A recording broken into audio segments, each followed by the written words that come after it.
नमस्कार मित्रों, पुनीत एस्ट्रोलॉजी के अगले वीडियो में आपका बहुत बहुत स्वागत है। मैं भागवत गीता बहुत पढ़ता हूँ, तो मुझे भागवत गीता के हर एक श्लोक में जीवन का सार नज़र आता है। मुझे भागवत गीता भगवान श्री कृष्ण की जो वाणी है, जो एक संवाद है, एक प्रश्न के उत्तर हैं। अर्जुन ने जब महाभारत के युद्ध के समय भगवान श्री कृष्ण से जब प्रश्न किया, जब सवाल किया, उसके उत्तर में भगवान श्री कृष्ण हमें अपने जीवन का सार बताते हैं। जन्म से लेकर के मृत्यु तक और परमात्मा की प्राप्ति कैसे हो, इसका पूरा का पूरा आप बोल सकते हैं कि एक कुंजी हमें प्रदान करते हैं। मैं इस तरह से एक एक श्लोक, जो कि इम्पॉर्टेंट श्लोक हैं, जो कि मुझे समझ में आते हैं, उसमें से क्या समझा, मुझे जो भी ज्ञान प्राप्त हुआ, वो मैं आपके साथ यहाँ आज साझा करने, शेयर करने आया हूँ। और इस तरह के वीडियोस में अगर आपको अच्छे लगें तो आप मुझे ज़रूर बताएं, और मैं इस तरह के और श्लोक का एक्सप्लेनेशन आपके सामने लाऊंगा। इस चैनल को ज़रूर सब्सक्राइब करें, लाइक करें और बेल आइकन ज़रूर दबाएं ताकि आपको मिलते रहें मेरी नोटिफिकेशंस।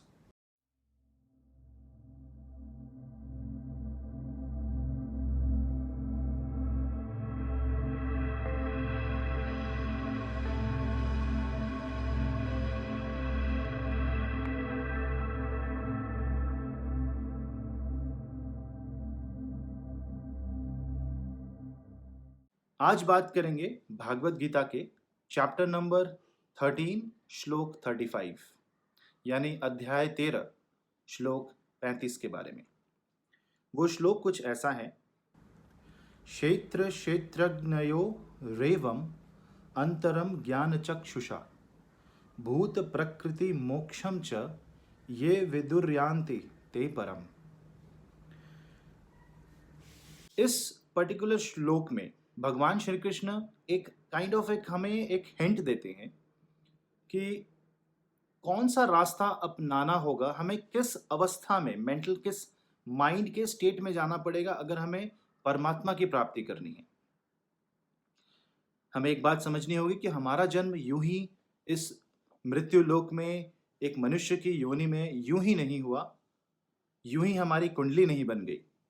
हमारी कुंडली हमारे पूर्व जन्मों के कर्मों को लेकर के बनती है, अगला जन्म निर्धारित करती है, और प्रेजेंट जो हमारा जन्म है, इसमें हम अपने कर्तव्यों का कैसे पालन करते हैं, धर्म का कैसे पालन करते हैं, इसके ऊपर बहुत कुछ निर्भर करता है कि हमारा अगला जन्म कब, कहाँ, कैसे, किन हालात में होगा, और हमारी जो आध्यात्मिक उन्नति है, प्रगति, वो किस पथ पर होगी, किस लेवल पे होगी। तो यहाँ पे भगवान श्री कृष्ण एक यूनिक बात करते हैं। वो कहते हैं कि शरीर यानी कि बॉडी, क्षेत्र मतलब क्षेत्र को बोल सकते हैं एक आयाम, आकार। यहाँ पे शरीर के रूप में, शरीर के संदर्भ में इसे हम समझ सकते हैं। तो क्षेत्र और क्षेत्र का ज्ञान करने वाला यानी कि the body and the knower of the body, यानी कि शरीर एक भौतिक तत्व है, वो अन्य शरीर है, वो पंच महाभूत से बना हुआ है, वो हमारा व्हीकल है। लेकिन मैं, आप, हम सब एक यूनिवर्सल कॉन्शियसनेस के पार्ट हैं। हम एक आत्मा है जो परमात्मा में विलय होना चाहता है। यही हमारी आध्यात्मिक जर्नी है, यही हमारी आध्यात्मिक यात्रा है। तो यहाँ पे सबसे पहले हमें ये पता होना चाहिए कि क्षेत्र यानी कि हमें अपनी बॉडी और अपनी बॉडी के बारे में, कि हम अलग हैं इस शरीर से, इस चीज का बेसिक ज्ञान, रियलाइजेशन पहले समझना पड़ेगा। जो क्षेत्र यानी कि बॉडी और क्षेत्र के बारे में कौन समझ रहा है। आज मैं अगर बोलूं कि मेरे सर में दर्द हो रहा है, तो क्या मैं सर हूं या मेरे सर में दर्द हो रहा है, ये भान कहां से आया। अगर मैं एक शरीर हूं तो मेरे अगर सर में दर्द हो रहा है, इसका मतलब सर मेरे शरीर का एक हिस्सा है, एक अंग है जिसमें कोई दोष है, कोई कोई प्रकृति में कोई विकार उत्पन्न हुआ है, उसकी वजह से मैं उसे महसूस कर पा रहा हूं। तो मैं यहाँ कौन हुआ, क्या मैं शरीर हूं या मैं शरीर को बोध करने वाला शरीर में रहने वाली एक आत्मा हूं।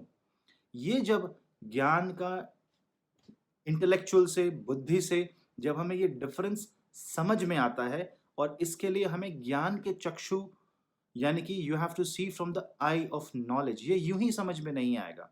बहुत बार रिसर्च, बहुत बार ध्यान, बहुत बार ज्ञान और गहन अध्ययन करने के बाद हमें ये डिफरेंस समझ में आता है। फिर भूत प्रकृति मोक्षम च, यानी कि जो लिविंग एंटिटीज हैं, भूत मतलब भौतिक चीजें, जो लिविंग एंटिटीज हैं, उनकी जो प्रकृति है, बेसिक प्रकृति भौतिक चीजों की क्या होती है? मटेरियल वर्ल्ड में रहना, अर्थ धर्म काम मोक्ष में लिप्त रहना। जब हम इस प्रकृति को समझ करके इससे निकलने का प्रयास करते हैं, हमें यह पता चलता है कि हम इसमें से कैसे निकल सकें। ये सब ज्ञान की बातें हो रही है, यहाँ पे रियलाइजेशन की बातें हो रही हैं। जब हम इस प्रकृति के बंधन से निकलने की चेष्टा करते हैं, तब जाकर के हमें परमात्मा की ओर सही मार्ग क्या होगा जाने का, वो पहली बार समझ में आता है। देखिए मित्रों, यहाँ पे बहुत एक तरह से देखा जाए तो लॉजिकल बात है, क्योंकि हम परमात्मा को पाना चाहते हैं, लेकिन हम इस शरीर से बहुत प्रेम करते हैं। इस शरीर को ही समझ बैठे कि हम ये शरीर हैं। शरीर को कष्ट होता है तो हमें लगता है हमें कष्ट हो रहा है, पर हम ये भूल जाते हैं कि ये जो शरीर है, ये कई बार हम बदल के आ चुके हैं। ये ज्योतिष विद्या में डायरेक्ट एग्जाम्पल दिखता है, क्योंकि ज्योतिष विद्या में जो कर्म का जो आधार है, जो कुंडली का जो आधार है, वो आपके पूर्व जन्मों से आया है। लेकिन आपके कर्म कंटिन्यूअसली कैरी फॉरवर्ड हो रहे हैं। ये जो कर्म डिसाइड करते हैं आपके कि अगले जन्म की आपकी कुंडली क्या होगी, वो किस देश काल परिस्थिति वक्त में आप पैदा होगे, वो बताता है कि आप अपने आप को भौतिक शरीर का एक हिस्सा समझते हो, भौतिक शरीर समझते हो।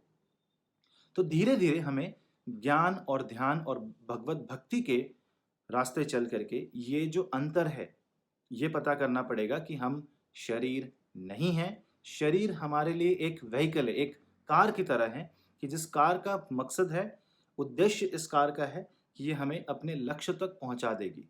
इसका भरपूर उपयोग करके हमें अपने गंतव्य तक पहुंचना होगा। इस गंतव्य यानी कि परमात्मा के प्रति, परमात्मा की ओर बढ़ने के रास्ते में एक मार्ग, एक स्टेप आगे बढ़ना पड़ेगा। इसके लिए सबसे पहले हमें अपने ज्ञान को बढ़ाना होगा, अपने माइंड को ब्रॉड करना पड़ेगा। हर एक पॉसिबिलिटी, साइंस भी हमें यह सिखाता है कि कुछ भी हो सकता है इस दुनिया में, बस आपको उस पॉसिबिलिटी को नकारना नहीं है। तो यहाँ पे भी एक पॉसिबिलिटी है कि शायद आप ये शरीर नहीं हो, क्योंकि मैं जो बोध आता है, अहम जो मैं बोध आता है, वो आपके ईगो से आता है, और ईगो एक आपका मेंटल कॉन्शियसनेस का कंस्ट्रक्ट है।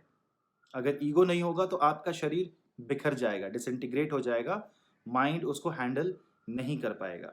लेकिन यहाँ पे धीरे धीरे ट्रेनिंग के द्वारा, धीरे धीरे रियलाइजेशन जब आता है, ध्यान और भगवत भक्ति के मार्ग में चल करके हमें ये डिफरेंस पता चलता है, क्योंकि ईश्वर द्वारा हमें वो ज्ञान के चक्षु यानी कि द आई ऑफ नॉलेज मिलती है। जब ये मिलती है तो हम हर चीज की जो मूल प्रकृति है उसको समझ पाते हैं। जब हम किसी की मूल प्रकृति समझेंगे, तब हम उसमें उत्पन्न होने वाली जो चीजें हैं जो कि हमें बांध के रखती हैं, वो हमें समझ में आने लगेंगी। जब हमें यह ज्ञान प्राप्त होगा, जब हम इस रियलाइजेशन के पहले मोड में आगे बढ़ते हैं, तभी हम ईश्वर प्राप्ति के लिए जो जो रास्ता है, उस सही रास्ते पे, सही मार्ग पे आगे बढ़ पाते हैं। धन्यवाद मित्रों, इस वीडियो को देखने के लिए, मुझसे जुड़ने के लिए आपका बहुत बहुत शुक्रिया। आगे और वीडियोस आते रहेंगे, ज्योतिष के वीडियो भी इस चैनल पे कंटिन्यू आते रहेंगे। आप इस वीडियो को इंस्टाग्राम पे भी देख सकते हैं। तो अगले वीडियो में भी आप ज़रूर जुड़ें, चैनल को सब्सक्राइब ज़रूर करें। धन्यवाद।